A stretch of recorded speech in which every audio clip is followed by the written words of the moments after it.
El Sermón del Monte. David Martin Lloyd Jones. Capítulo 12. El cristiano y la persecución. Con el versículo 10 llegamos a la última de las bienaventuranzas. Bienaventurados los que padecen persecución por causa de la justicia. Se suele opinar que los versículos 11 y 12 son una especie de explicación de esta bienaventuranza, y quizá una aplicación para los discípulos en particular de la verdad y mensaje que contiene.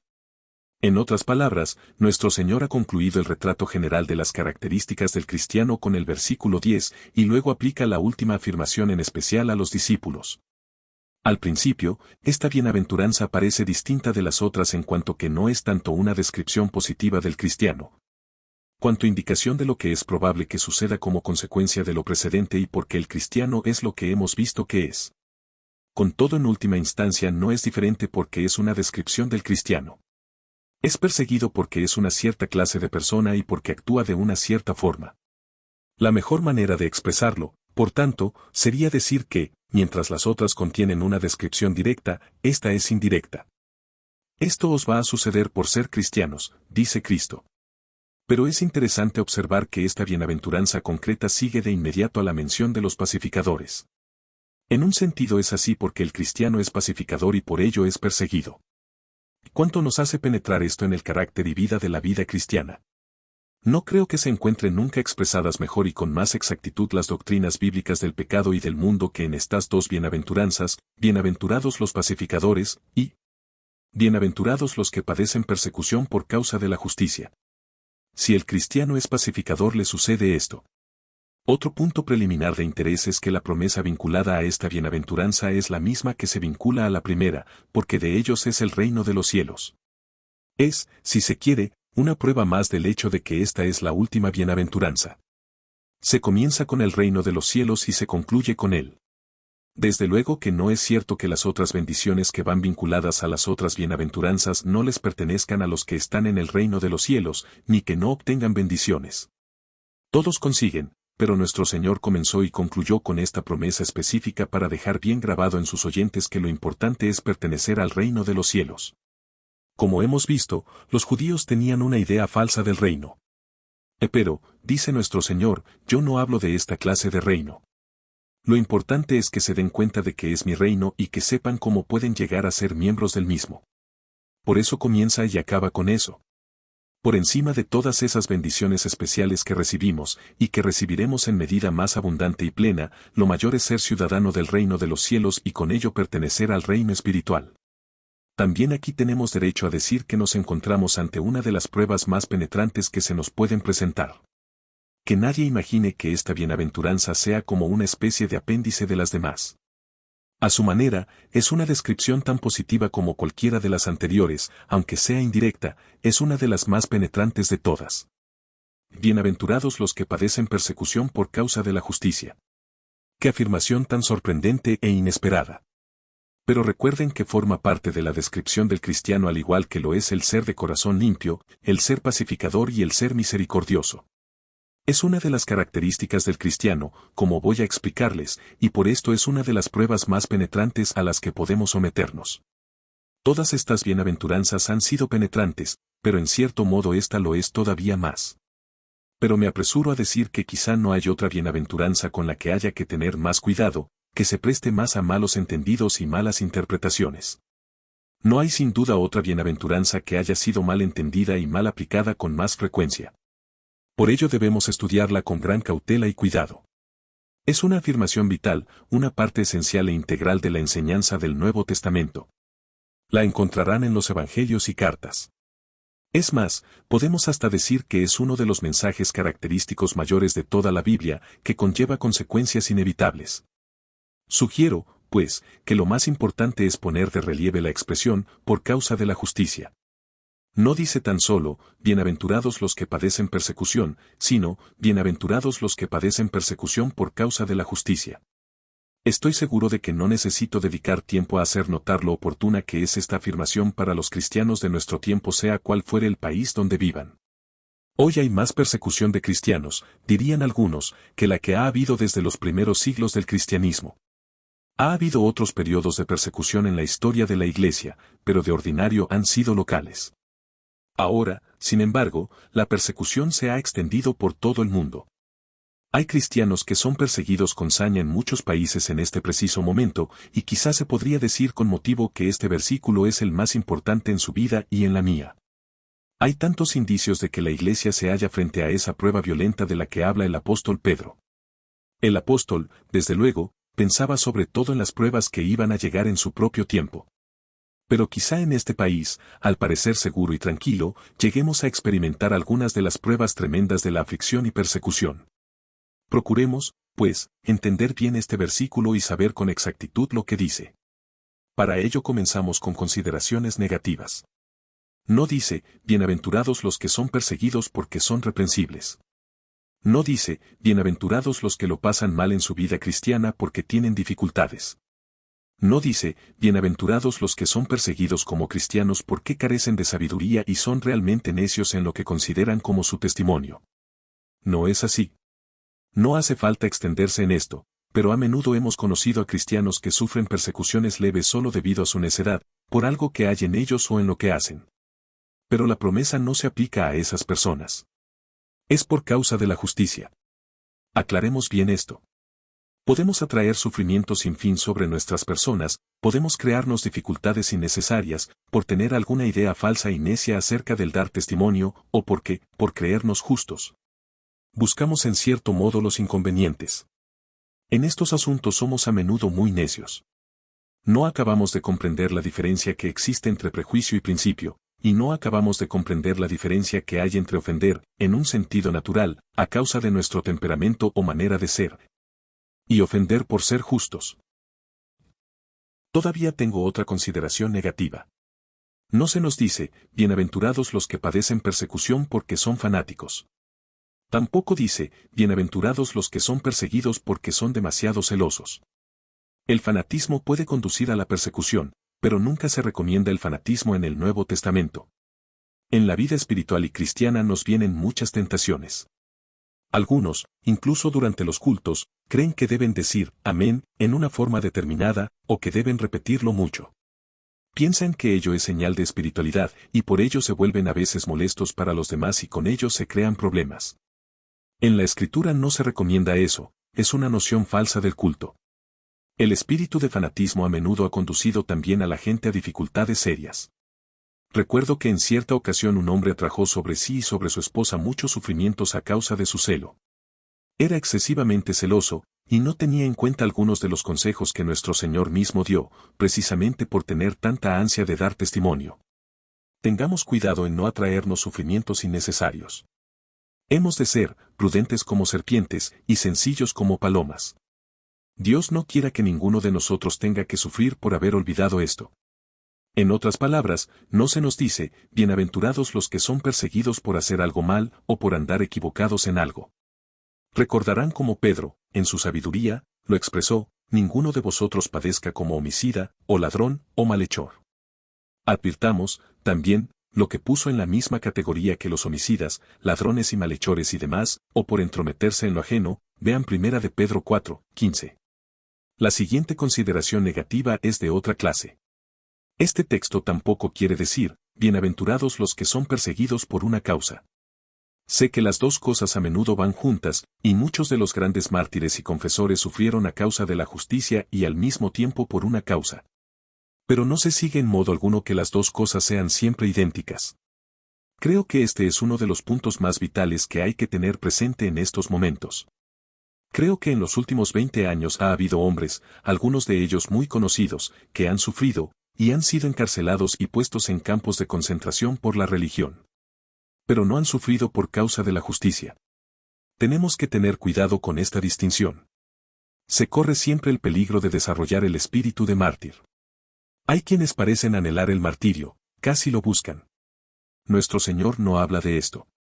También debemos caer en la cuenta que no significa sufrir persecución por razones religioso-políticas.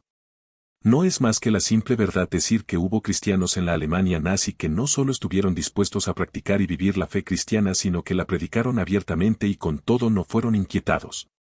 pero sabemos de otros que fueron encarcelados y enviados a campos de concentración, y deberíamos tener cuidado de ver por qué les ocurrió así. Y creo que si se toma en cuenta esa distinción descubrirán que en general fue por algo político. No hace falta decir que no trato de excusar al nazismo, trato de recordar a los cristianos esta distinción vital.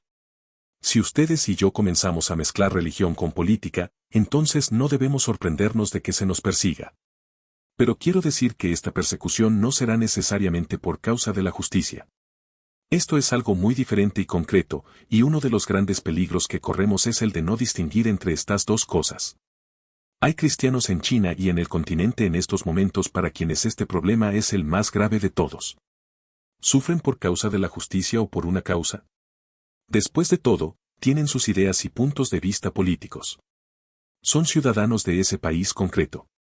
No digo que uno no tenga que salir a defender sus principios políticos, solo recuerdo que en este caso no se aplica la promesa vinculada a esta bienaventuranza.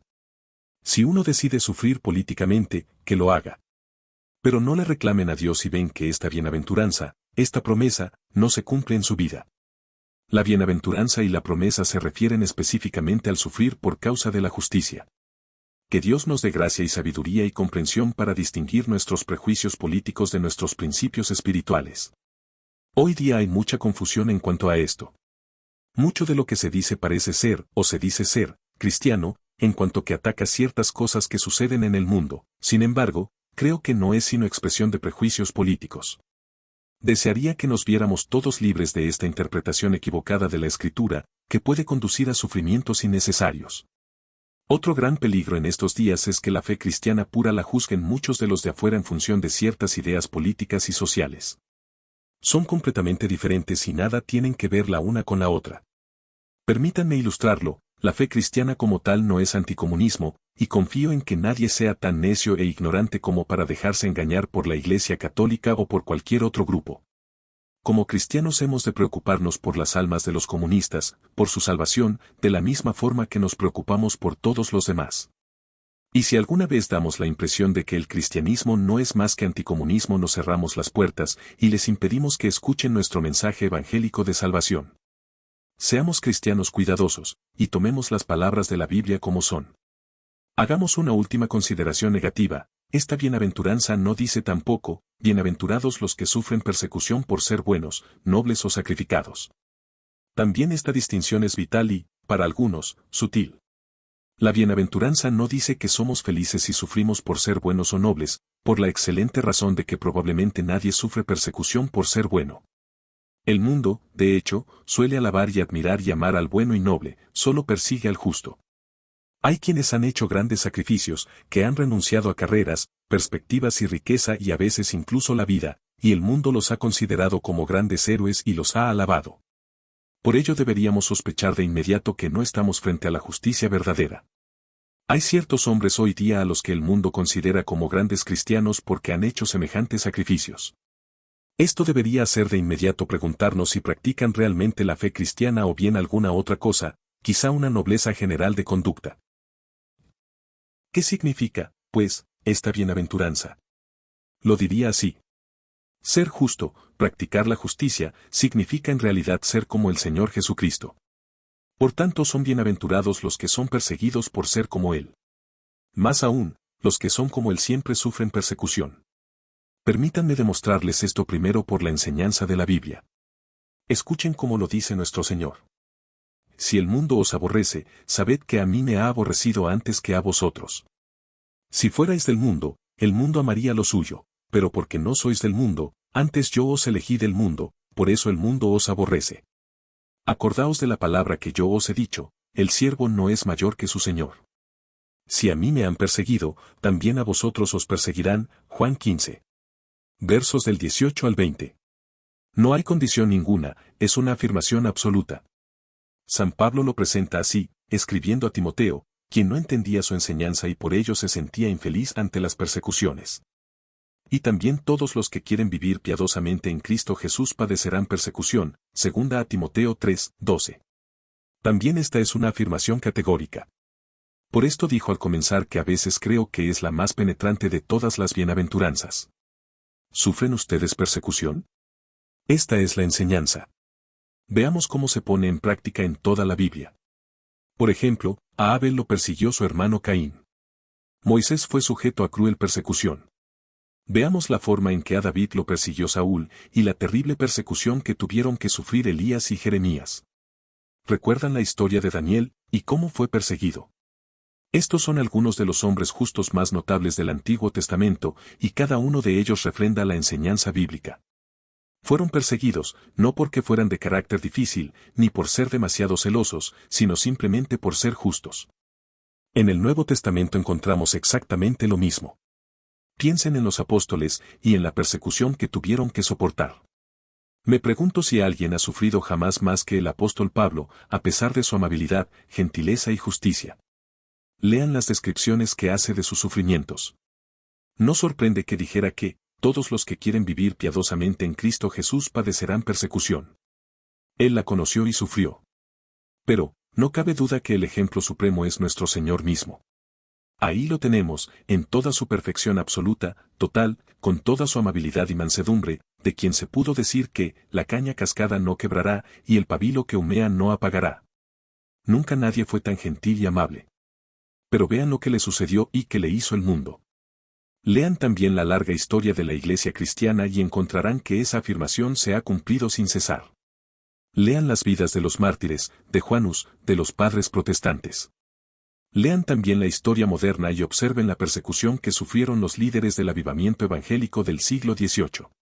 No muchos han conocido lo que es sufrir como Hudson Taylor, misionero a la China, quien vivió en este siglo. Supo que es vivir sometido a violencia persecución. Es una comprobación de lo que dice esta bienaventuranza. ¿Quién persigue a los justos?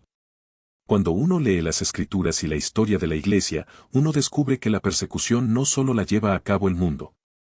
Algunas de las persecuciones más violentas que han sufrido los justos han sido de manos de la Iglesia misma, de manos de la gente religiosa. A menudo ha procedido de cristianos de nombre. Tomemos al Señor mismo. ¿Quiénes fueron sus principales perseguidores? Los fariseos y los escribas y los doctores de la ley.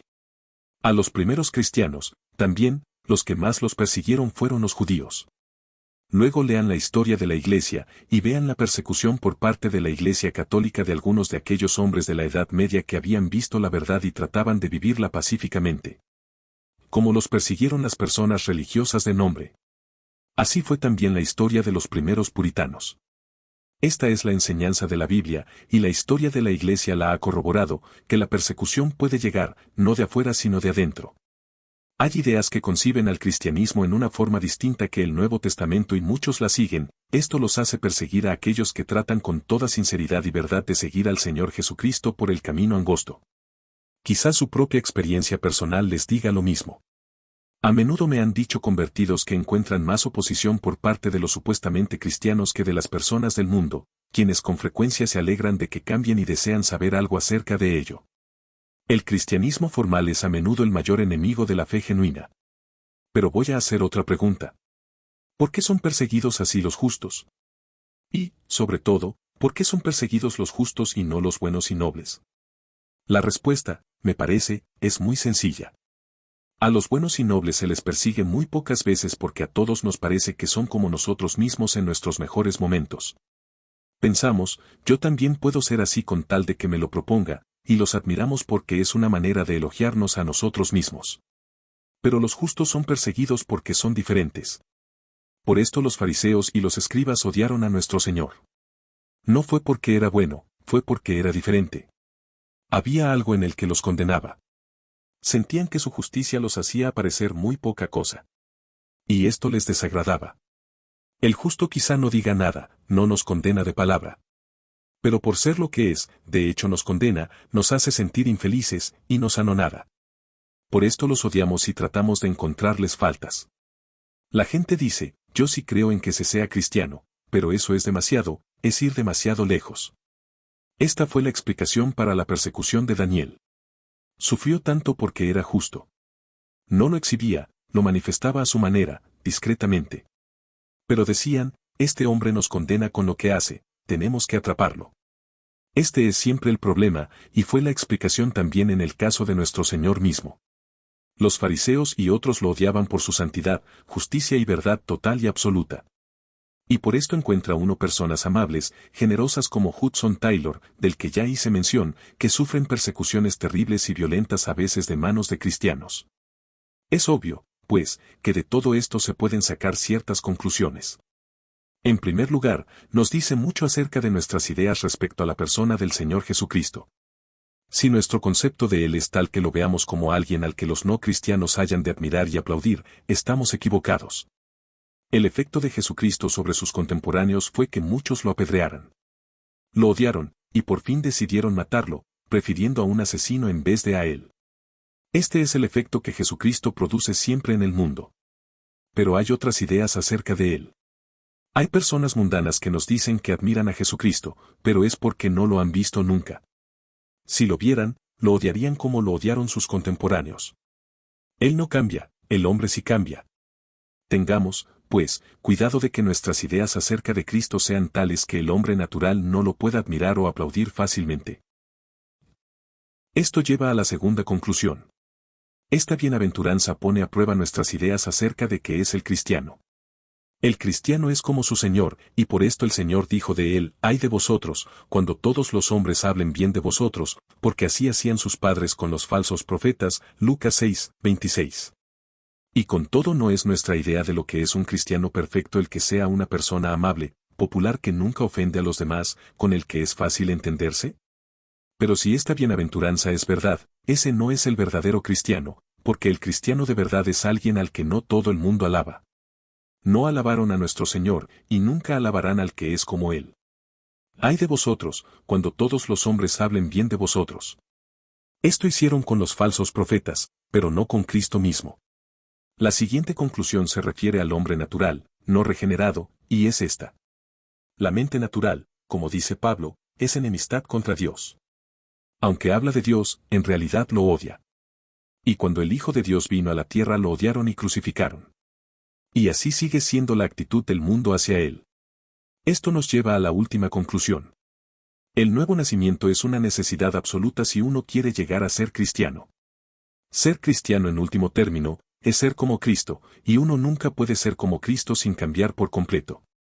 Debemos liberarnos de la naturaleza vieja que odia a Cristo y a la justicia. Necesitamos una naturaleza nueva que amará estas cosas y lo amará a Él y con ello llegará a ser como Él. Si uno trata de imitar a Cristo el mundo lo alaba a uno, si uno llega a ser semejante a Cristo lo odia a uno. Finalmente, hagámonos esta pregunta: ¿sabemos qué es ser perseguido por causa de la justicia? Para llegar a ser como Cristo tenemos que llegar a ser luz. La luz siempre disipa las tinieblas, y por esto las tinieblas odian a la luz.